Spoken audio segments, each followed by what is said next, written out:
룻기 3장 14절부터 4장 6절입니다. 오늘 본문의 배경이에입니다.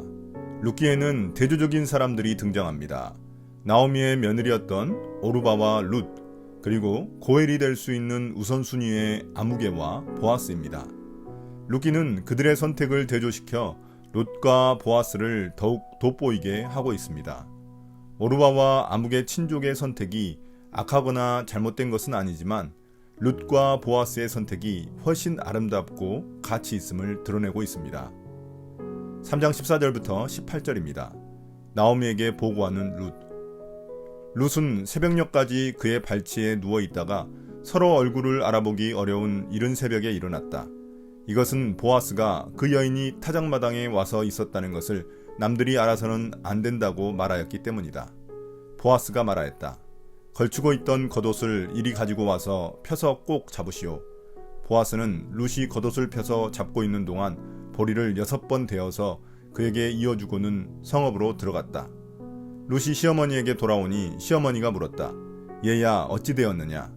룻은 그 남자가 자기에게 한 일을 시어머니에게 낱낱이 말하고 덧붙여서 말하였다.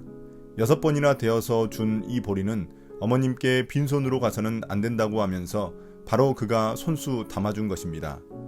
그러자 시어머니가 일렀다. 얘야, 일이 어떻게 될지 확실해질 때까지 너는 가만히 기다리고 있거라. 아마 그 사람은 지금쯤 가만히 있지 않을 거다. 이 일을 마무리 짓는데 오늘을 넘기지는 않을 것이다. 보아스는 룻의 요청을 받아들이지만 그 일이 확실히 매듭되어진 것은 아니었습니다. 이에 보아스는 룻을 건드리지 않고 사람들의 구설에 휘말리지 않도록 어둑어둑한 이른 새벽에 그를 돌려보냈습니다. 행여 일이 뜻대로 이루어지지 않더라도 룻에게 피해가 가지 않도록 배려한 것입니다. 그러면서 시어머니 나오미에게 보낼 보리 6대를 그녀의 옷에 담아주었습니다. 돌아온 룻에게 나오미는 보아스와의 일이 어떻게 되었는지 물었습니다.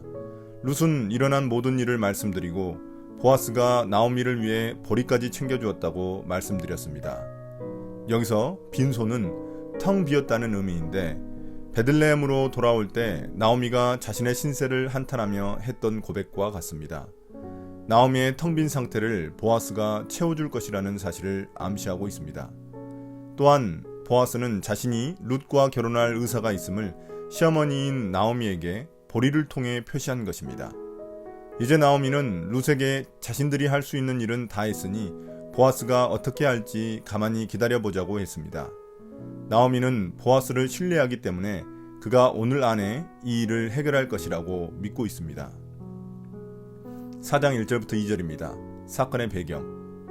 보아스가 성문 위 회관으로 올라가서 앉아있는데 그가 말하던 지반간으로서의 책임을 져야 할 바로 그 사람이 마침 지나가고 있었다.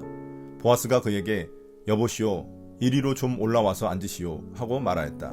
그러자 그가 올라와서 앉았다. 보아스는 성읍 원로 10사람을 청하여 그 자리에 함께 앉도록 하였다. 그 사람들이 모두 자리에 와서 앉자. 이제 룻과 헤어진 보아스가 곧바로 성문으로 찾아갑니다. 나오미의 말처럼 그는 룻과의 약속을 지키기 위해 지체하지 않았습니다. 고대 사회에서 성문은 중요한 재판과 결정이 이루어지는 공적인 장소였습니다. 보아스는 나오미의 대리인으로서 회의를 소집하기 위해 그곳에 간 것입니다.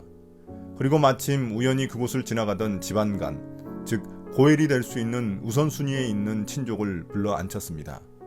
저자는 그의 이름을 의도적으로 밝히지 않는 것을 통해 그에 대한 부정적인 암시를 하고 있습니다. 또한 그 사람을 만난 게 우연이라고 말하지만 그 뒤에는 하나님의 섭리가 작용하고 있습니다. 보아스는 이 일을 처리하기 위해 원로 10사람을 불렀습니다. 여기서 원로들의 역할은 어떤 법적인 결정을 하는 게 아니라 법정의 증인 역할을 하는 것입니다.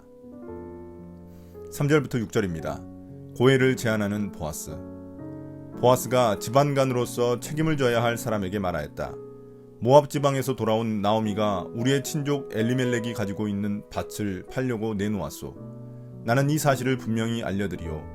여기 앉아 계시는 분들과 우리 마을 어른들께서 보시는 앞에서 나는 당신이 그 밭을 사라고 말씀드리오. 당신이 지반간으로서의 책임을 지겠다면 그렇게 하시오.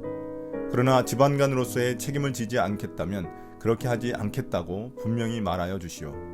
당신이 지반간으로서의 책임이 있는 첫째 사람이요. 나는 그 다음이요. 그러자 그가 대답하였다. 내가 지반간으로서의 책임을 지겠소. 보아스가 다시 말하였다.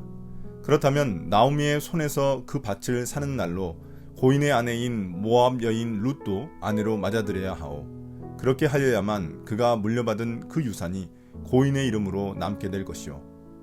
그러자 지반간으로서의 책임이 있는 그 사람이 말하였다. 그런 조건이라면 나는 지반간으로서의 책임을 질 수 없소. 잘못하다가는 내 재산만 축나겠소. 나는 그 책임을 질 수 없으니 당신이 내가 져야 할 지반간으로서의 책임을 지시오. 이제 보아스는 그 사람에게 자신들의 친족이자 나오미의 죽은 남편 엘리멜렉이 소유했던 밭에 대한 지반간, 즉 고엘로서의 권리를 행사할 것인지 묻습니다. 나오미는 베들레헴으로 돌아올 때 모두 잃고 돌아왔다고 했기 때문에 자기 땅을 소유하고 있지는 않았을 것입니다. 다만 그 친족이 나오미 남편의 땅을 다시 찾아올 권리를 가지고 있기에 보아스가 묻고 있는 것입니다.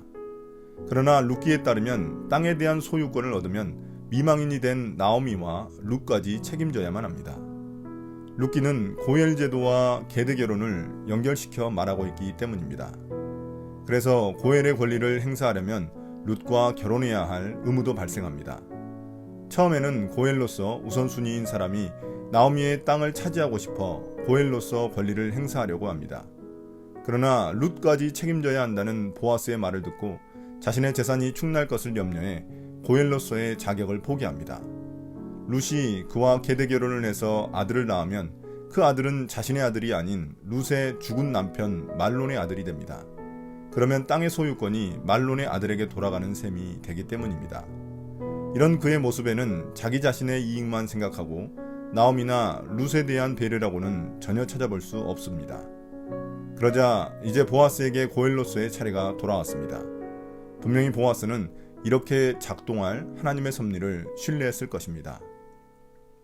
오늘의 묵상 포인트입니다. 첫 번째, 하나님은 누구신가?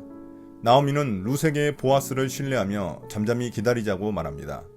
자신이 계획을 세웠지만 나머지는 보아스의 헤세드가 없으면 물거품이 될 것이고 책임질 친족의 양보 없이는 이룰 수 없을 것이고 무엇보다 주님의 뜻이 아니면 헛수고가 될 것입니다. 이런 때는 인간적인 노력도 필요하지만 어느 순간 주님께 모두 맡기는 믿음이 필요합니다. 두 번째, 우리에게 주시는 교훈은 무엇인가?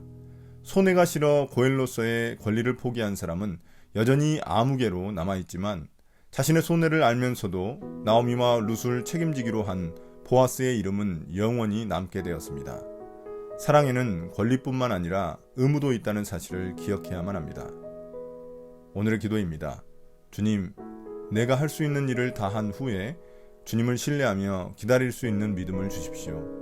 우리는 쉬지만 쉬지 않으시는 하나님을 신뢰하며 하나님의 섭리를 기다리게 해주십시오. 예수님 이름으로 기도드립니다. 아멘.